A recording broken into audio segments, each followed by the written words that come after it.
Diabagaté est prothésiste dentaire, un métier qui consiste à remplacer des dents endommagées par des dents en porcelaine. Cette activité, il l'exerce depuis plus de 30 ans. Ça, c'est l'articulateur. L'articulateur, ça nous permet d'avoir la position exacte de comment la personne mange. Quand vous avez la position qui convient, maintenant vous montez les dents. Nous, on a eu notre papa, on a eu la chance d'avoir un père qui est prothésiste. Donc il y a longtemps qu'on est là. Ces outils de travail, des pinceaux, des plâtres, des dents en porcelaine. Un ensemble de matériaux qui lui permet de fabriquer de nouvelles dents pour sa clientèle en vue de redonner le sourire à ses patients. On prend un porte-empreinte à la dimension de sa bouche. Maintenant, voilà la ginate. On prend le bol, ce bol que voici. Voilà la spatule. On prend la quantité nécessaire qu'on met dedans avec de l'eau. On malaxe bien. On met dans le porte-empreinte qu'on met en bouche. Le métier de prothésiste dentaire reste encore méconnu des populations. C'est en 2014 qu'il a été reversé au répertoire de l'artisanat à travers le code communautaire de l'UMOA. Pour le vulgariser, les artisans prothésistes dentaires se sont organisés en association en vue de porter à la connaissance de la jeunesse le potentiel de la profession. Le tout nouveau président de la corporation Investi entend œuvrer pour le rayonnement de ce corps de métier. Notre grand défi, nous avons un corps de métier qui est méconnu par les Ivoiriens. Donc nous devons faire tout possible pour que ce corps de métier soit connu par les Ivoiriens.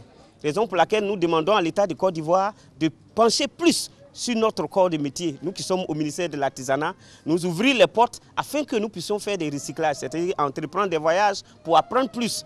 La loi est venue pour que chacun vienne se faire enregistrer, que nous ayons le nombre exact de tous ceux qui exercent ce métier, un métier en Côte d'Ivoire, et de les organiser dans les différents secteurs de l'artisanat. Cela va nous permettre de les encadrer et de faire en sorte qu'ils puissent participer au développement du pays.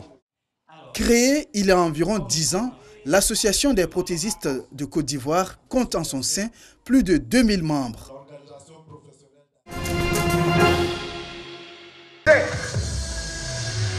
Sportifs et acteurs de lutte contre le sida se mobilisent pour bouter hors des frontières ivoiriennes le virus du sida. À travers le sport, ils s'engagent à amplifier la prévention de la maladie en vue de mettre fin à sa propagation dans le pays. Appeler à tout le monde que la lutte contre le sida doit continuer. C'est une lutte qui doit être intensifiée. C'est pour ça que nous profitons donc de cette occasion de sport qu'on fait tous les samedis sur cette place-là pour motiver, inciter et encourager tous nos compatriotes à maintenir le cap dans la lutte contre le sida. Montrer aux personnes vivant avec le VIH, c'est-à-dire aux enfants, aux familles, qu'ils ne sont pas seuls. On a le devoir de les aider, de les accompagner pour qu'ils puissent continuer de vivre. Il faut qu'on arrête de les stigmatiser, il faut qu'on arrête de les mettre de côté. Si tout le monde se donne la main, c'est sûr qu'on pourra réduire vraiment encore plus la prévalence du VIH et puis surtout permettre à ces personnes-là de ne pas mourir. Aujourd'hui, ce n'est pas normal qu'on meure du VIH. Ensemble, nous vaincrons le sida, le thème de cette édition de la matinée sportive dénommée JMLS Sport 2019. Une occasion de sensibiliser à la bonne pratique pour éviter les comportements à risque d'infection. On peut vivre avec le sida si on a l'occasion de se faire dépister tôt. Utiliser correctement et systématiquement les préservatifs parce que le préservatif protège doublement.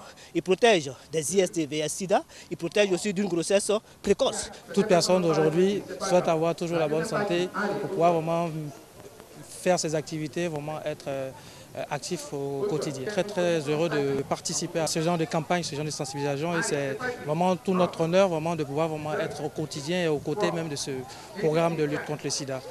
Le virus du sida est encore présent en Côte d'Ivoire.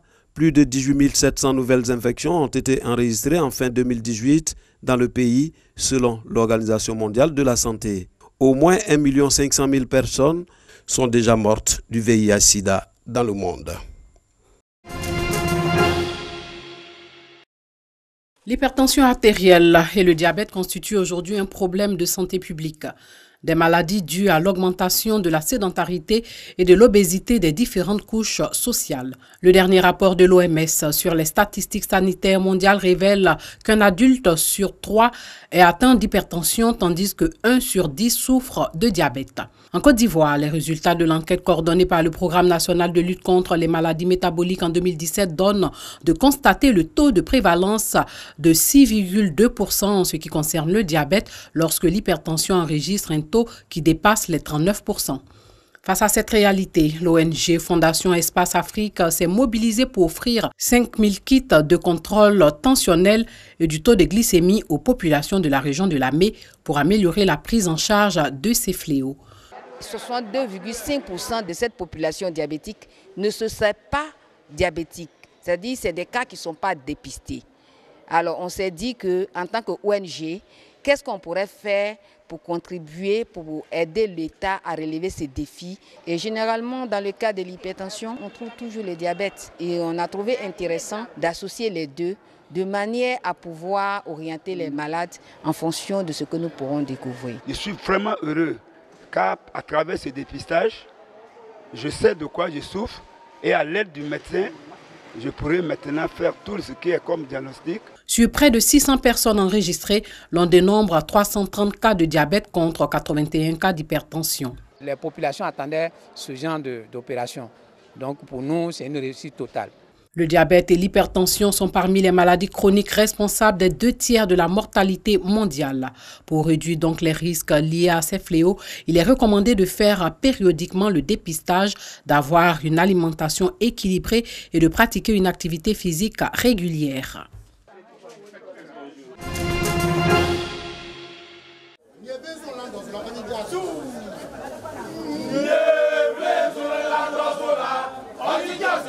Purification du tambour sacré ou de l'Edongolé par la famille dépositaire de la Bissa, l'Mvavile. Occasion de revêtir des habits neufs que l'Edongolé va porter jusqu'aux 2 premiers jours de la Bissa prochaine. Au cœur de cette journée, la première sortie du roi dans la Bissa. Il vient en même temps que la purification du tambour sacré.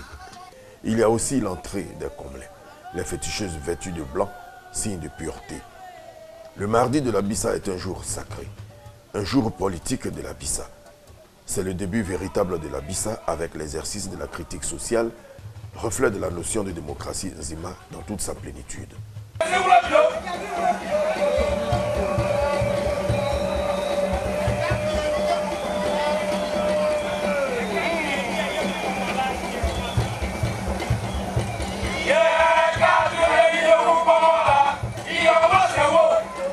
Dans l'exercice de leur art, les chansonniers bénéficient d'une immunité critique. Ils ne peuvent donc pas faire l'objet de poursuites pour les faits dévoilés. Ils sont les porte-parole du peuple et utilisent le bon ton. Même le roi n'est pas épargné. Nous sommes venus vers le roi pour lui dire ce qui s'est passé ici à Bassam. À Zureti, nous sommes au courant de cela. Et que nous allons revenir la prochaine fois pour lui relater cela. Aujourd'hui était la première sortie et il fallait qu'on vienne le prévenir pour qu'au moins il prenne garde. À retenir que mardi de 3h à 6h, il y a eu la matinale de la Bissa. Une rencontre aussi importante pour la communauté. La tradition est totalement respectée. Les Nzema, normalement, ne doivent pas rater leur Bissa. Il ne faut pas qu'un seul Nzema reste celui à la maison parce que la Bissa, c'est une danse qui éloigne les calamités. C'est une danse qui permet donc à Nzema d'éloigner la calamité en la dansant. La célébration de la Bissa est une occasion de partage des valeurs qui unissent les 7 familles. Une unité qui se célèbre dans la vie avec ses joies et ses peines.